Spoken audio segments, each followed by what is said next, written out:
Hey guys, Matt, IronTrap Garage, and today we are doing another entry in our Hot Rodding 101 series. Today's topic is hot rod and custom brakes.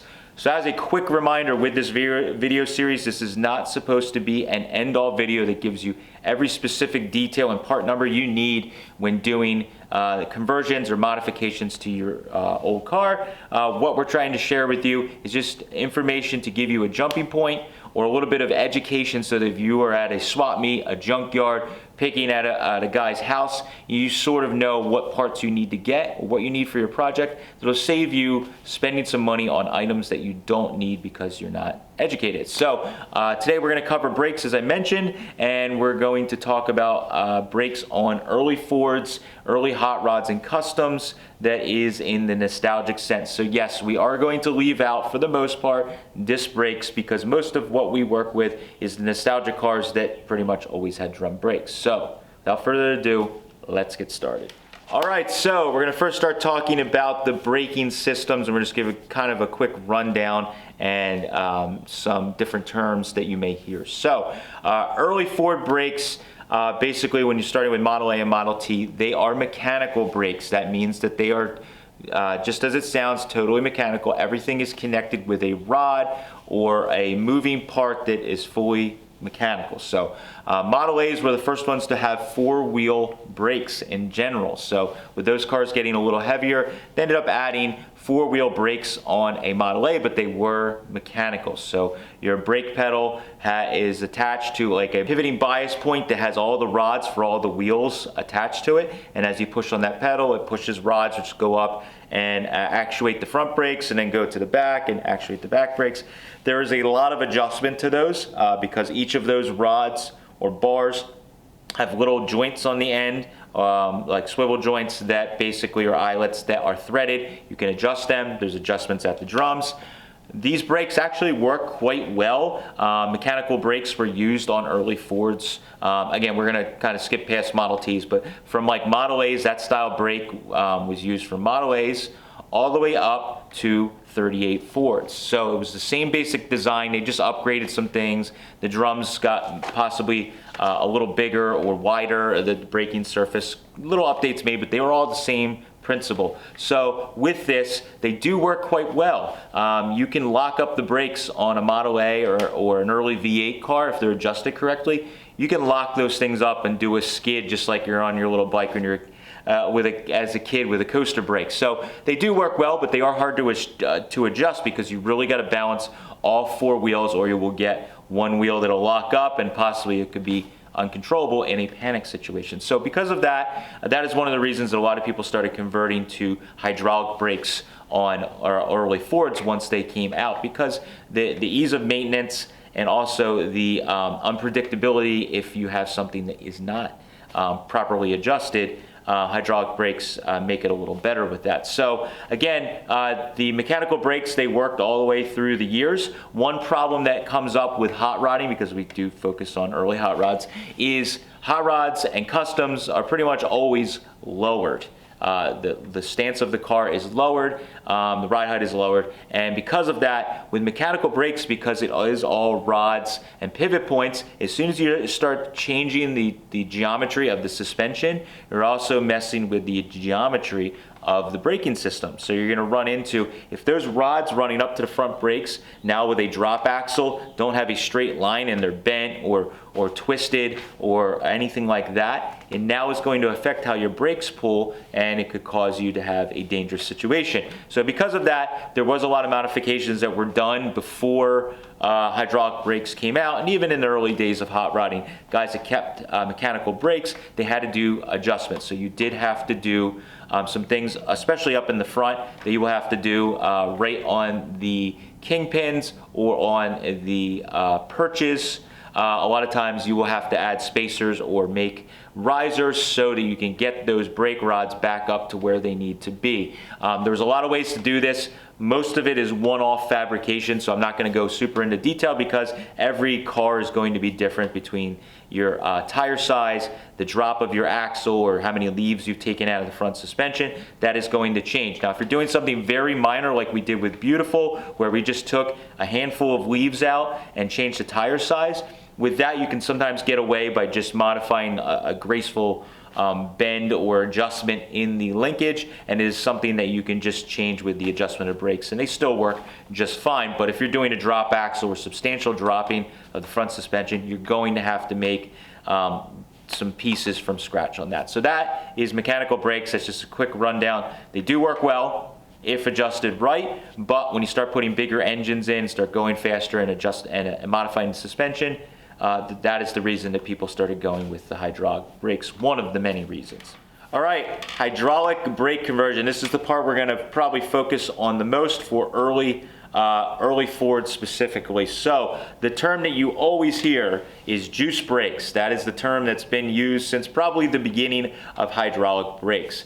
Juice brakes are nothing, the term isn't really anything special. It doesn't mean that it's specifically early Ford brakes or anything like that. That was just a term people used because there was fluid or juice in the brakes, and that was just a terminology that hot rodders started using in the early days, and it is all the way till today. We still call juice brake conversion, using juice brakes. It just means you're putting hydraulic brakes on your car. So don't be confused that you need something or walk into your local Napa asking for Ford juice brake wheel cylinders, because they're going to look at you and scratch their head. So basically with the early Fords, the hydraulic brakes came out in '39 for early Ford products. So in '39 you could suddenly get hydraulic brakes. Because of Ford using a lot of this, interchangeable parts over the years, basically 39 to 48 Ford passenger cars or half-ton trucks all use basically the same brakes within as far as interchangeability goes. It's just some small things that are differences that we will go over. So for doing the conversion, we could go on for a very long time about how to do the conversion on each body style of early Ford, but basically it runs down like this. If you have a car that has mechanical brakes, it is not just a direct swap to take a set of 39 backing plates and juice brake parts and put it right on a Model A or a 32 Ford spindle. The spindles are a little different, so you do need to do some modifications. We had a video where I kind of showed that, where there's a spacer ring you can get. You can slot the holes on the backing plate, etc., etc. So there's a bunch of ways you can achieve that by keeping the early spindle. The easiest way by far to do the conversion, if you're trying to do a juice brake conversion on an earlier car like a Model A or 32, 34, 36, etc., is to swap the whole entire spindle, backing plate, drum, all that stuff in one shot. So if you have one of those cars, you can simply take like a 39 Ford to a 48 Ford, take the spindles. The kingpins are actually, as far as size goes, the same, but you can take the kingpin, and the drum, backing plates, all that stuff, literally take it off a car or find it at a swap meet, and it will go right on your Model A axle or whatever car you're using, and you can pretty much just put it on. You have to fabricate your brake lines and master cylinder and all that stuff. That's a whole nother conversation for pedals and everything like that. But for physically putting the brakes themselves on, that's probably the easiest way to do it. So the early Ford brakes were basically a Lockheed design. They are not self-adjusting. They're not floating like some of the later stuff that probably most people are used to. With these, they still were kind of like cousins to the mechanical brakes. They were not self-adjusting. They need to be adjusted regularly. So if you have a juice brake conversion, you drive your car, after a handful of years, you're going to notice that your brakes don't work as well as they used to, or your pedal goes further to the floor. You need to actually ratchet them out, adjust them occasionally to check them. And also they need to be adjusted kind of evenly like mechanical brakes. So while it was a huge innovation in the early days of Ford, with Ford products, they still had some shortcomings, but they are kind of the tried and true. The easiest way to tell apart the early Ford brakes from 39 to 48, that is probably the most common to be used on these cars. The 39 to like 41, 42, I guess you could say, most of those are going to have, these ways to tell is, they have 4 adjusters. There's going to be 2 about halfway on the backing plate, and then 2 at the bottom, kind of close to the center. With these brakes, you have to adjust, there's 4 points of adjustment, so you not only have to adjust the bottom, you have to adjust the top to get the brakes sitting just right. This takes a little bit of time and can really change how well your car will brake. A lot of people complain or will complain about the early Ford juice brakes, how they don't stop for shit, etc., etc., etc. Sometimes, now they don't work as good as modern brakes. A lot of times it is the shoes are not radius to the drums and the brakes are not adjusted. That makes a huge, huge difference. So if you can do all of those things, it definitely will help. The way to tell the 46 to 48 brakes, which are identical in basic principle or operation, but there is just basically a change and some adjustments. So the 46 to 48 Fords were I guess you could say an upgrade in that they only had 2 adjusters on the backing plates. So if you're looking at the backing plates, you will notice that there's two bolt heads back there with springs on them behind the bolt heads, and there is just rivets in the center and the bottom. So with those, they basically pinned the bottom and they made it easier to adjust. So you basically just adjust the top and it goes out like this. But again, the better you have your shoes arched to your brake drum, if your drums are not cut too far, and how it's adjusted will all change how this works. Super simple to work on. Unlike more modern drum brakes, there is not like 7 springs and all these different adjusters. Like the front brakes on an early Ford is literally 1 spring and that's it. It's got little clips that the shoes will fit into. There's literally 1 spring you put at the top, a wheel cylinder, that's it. It's as simple as it gets. Very easy to work on, very easy to maintain.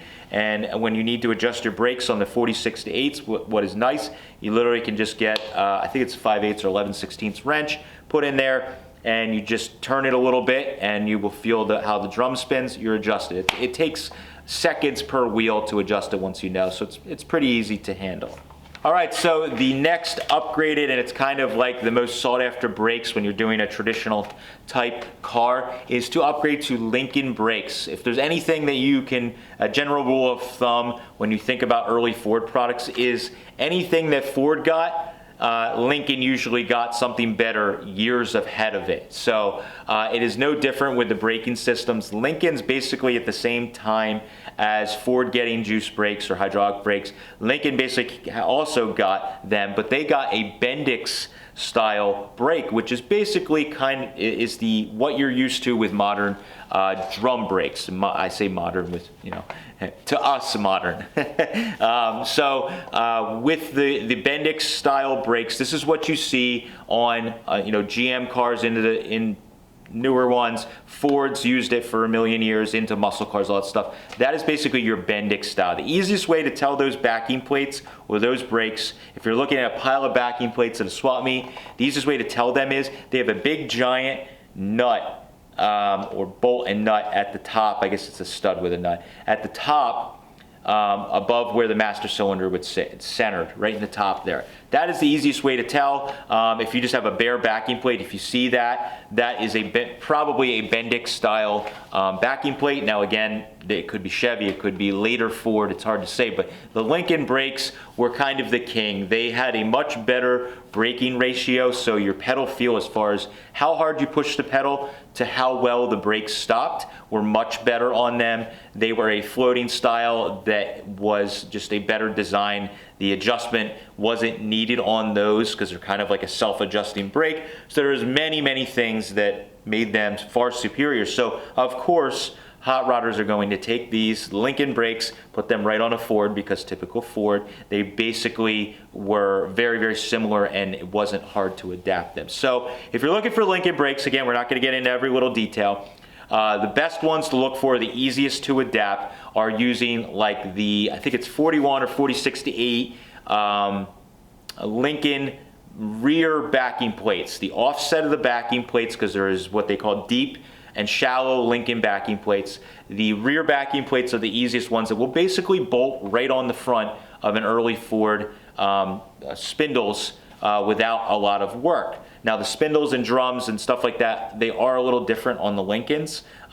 So you can basically take those rear backing plates and just put them right on the front, especially if you already have a 37 to 48 spindle on your car. You can basically put those Lincoln backing plates on with very little to no modification. Now, if you're trying to put them onto an earlier spindle, like 36 and earlier, there is going to be similar modifications that is just like the Ford brakes. When you start using the linking backing plates, be careful when you're going to a swap meet or you're buying from someone. If they have a real deep concave to them in the center, deep offset, those particular brakes may be like the earlier style ones, like 3940, or could be even the front brakes. The offset is different on those, and if you're using the later spindles, you do need to kind of make spacers or things to get everything to sit and clear right. But those particular backing plates actually work better on some of the earlier cars that had mechanical brakes. So again, I urge you, go to the ham, do some searching on the Ford barn, and some of the Facebook groups on early Fords. People will help set you straight. We're not going into every detail, but that is basically what you need to know. The Lincoln brakes over the years, because they were so popular, have begun to be reproduced. So Wilson Welding is a great company. It's been making them for a number of years. I believe that Brian Bass might have taken over the company now or is involved with it. So again, you know it's going to be quality products. That is essentially, they make a kit that you can bolt on Lincoln backing plates. So you can get a brand new backing plate, buy the parts at the your parts store, and you don't need to hunt down the elusive original Lincoln backing plates. But they are out there. Companies like ourselves that sell used parts, we do offer them. You can find them at swap meets. A lot of old hot rodders and early Ford nuts have them stashed away. So they are still out there. They made tons of them, and you can find them. So that is the Lincoln brakes. Definitely the most superior as far as traditional hot rod braking goes, and the common. They are probably the most popular ones that are out there. All right, so now we'll just run down pretty quickly some of the not as common, less common brakes for hydraulic brakes for the early hot rods, customs, race cars, etc. Of the era that we play in. So one thing you could start looking for, again, when you start looking for the Bendix style brakes like the Lincolns, there was some stuff right around the same time or just a little bit later that used basically the same brakes and can be adapted with just a little more work to early Fords, but are easier to find. So some of the Ford big trucks got Bendix brakes, so F-250s or I think it might have even been like the F3s, F5s, whatever. But even into the later years, into the 60s and things like that, they had Bendix style brakes that were basically like Lincoln backing plates, and they can be adapted. And if you're looking at cost, sometimes the pickup backing plates and things like that, you can find them in junkyards and things like that, so you can get those. So that is good. That is one alternative. There was also in the early days, which is kind of neat to look for, I just got a set of them myself. They're kind of hard to find, but Anson used to make a kit to actually adapt hydraulic brakes to a Ford mechanical brake backing plate. It is pretty neat. So they basically offered essentially stock parts, and they sent you a modified backing plate where they basically bored out or hole sawed out the mechanical adjuster at the top, and they drilled it out to put I believe it was like a Chevy, like a 50s Chevy wheel cylinder in there, and they had shoes in there that I think are also might have been Chevy. I can't remember, but they basically had these wheel cylinders that had the adjustments on the wheel cylinder. So you can put them in, and they would send you basically this kit with a backing plate already modified with all the parts loaded, and you can just bolt it right on your early Ford with mechanical brakes. Over the years, people have figured that out with the part numbers. I think if you search the ham, there's some people that have given like the years that those parts are from, and you can do the conversion yourself, because again, it's essentially simple fabrication or machine work to get them to adapt. So that is one option that you can do, is you can modify those original backing plates using some late 40s to mid 50s Chevy parts to do that. Totally traditional and nostalgia, because Anson was selling those parts in like the 50s or 60s. So that is one additional kit. Now, there are some other brakes that are out there when you get into the later years where people started using Econoline brakes, F100 or F1 brakes.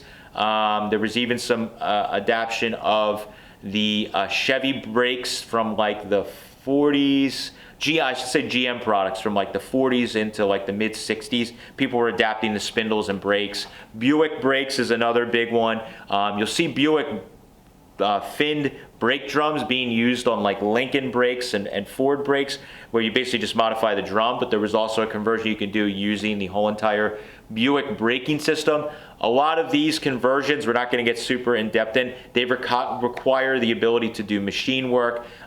There's some extensive, even in some of those you have to start heating and bending either the axle or changing your caster in your front end, because the spindles actually are not made to work with, an early Ford front end. So be aware that some of that's going to require, at the very minimum, some modification with bearings, seals, races, and stuff like that to get everything to sit and work right. All right, getting into some of the exotic stuff, we'll just touch on this very quickly. There are a number of aftermarket parts back in the day when we do these Hot Rodding 101. We touch on some of them. Because they are rare and hard to find and sought after doesn't always mean that they worked well or they were the best. So the kind of like most sought after old hot rod brakes are the Kinmont brakes.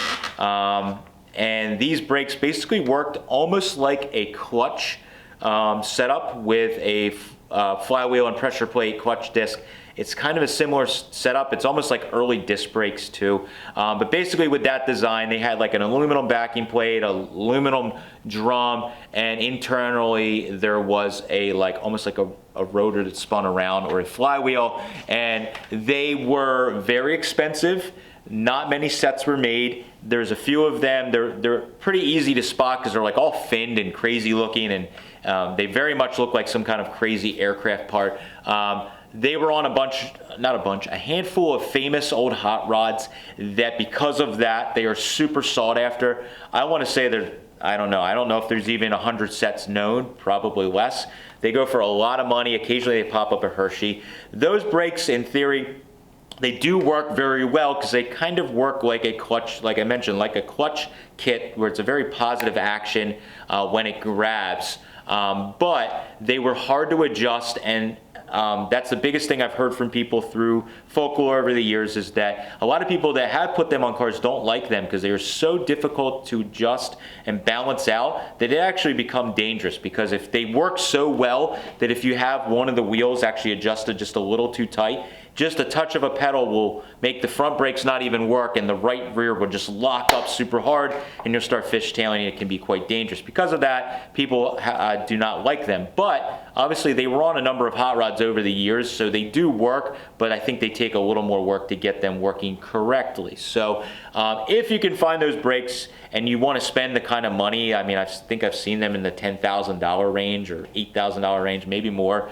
You already know what you're buying when you're spending that kind of money. You know you're getting yourself into, and you're buying a car which you are just over the moon about having that nostalgic braking system. Now, in recent years, with all of the technology and everything going on, there's been some companies coming out with nostalgic parts or reproducing, like we mentioned, the Wilson welding brakes, and even some companies doing like the fin brakes, Buick style drums that fit on, and you don't have to do all the pressing out of the hubs and et cetera, et cetera. With the Kinmont brakes, there has been recently, I think Walden Speed Shop either owns them or is involved in it. They're advertising them, selling a basically Kinmont looking braking system that has a modern disc brake inside of it. So when it's all mounted and done, it looks like you have Kinmont brakes, but it's using like a Willwood caliper inside. So it is kind of like the modern age of traditional hot rodding or nostalgic hot rods. It's like a blending the worlds of street rodding and old school hot rodding together, so you have something that looks old but functions really well. So I think these parts are all really great. So if you're looking for something that is going to brake like a modern car but look like something old, I think that's a fantastic option.